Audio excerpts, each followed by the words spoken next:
ఓం నమ శివాయ, ఓం నమో నారాయణాయ, శ్రీమాత్రే నమః. మాస్టర్ జ్యోతిష్యానికి స్వాగతం. మరిన్ని విలువైన వీడియోల కోసం నా ఛానల్ సబ్స్క్రైబ్ చేయండి, లైక్ చేయండి, షేర్ చేయండి. ఈరోజు చెప్పబోయే అంశం వాస్తు అంటే పరిహాసమా లేక పారిజాతమా. పాండిత్యం కలిగిన ఏ పండితుడు కూడా నిర్మాణాలని కూలగొట్టడు.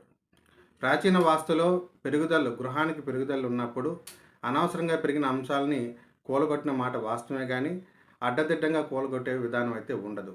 అయితే వాస్తులో చేసిన అనేక పరిశోధనల భాగంగా నేడు ఆధునిక ఎనర్జీ వాస్తు అవతరించింది.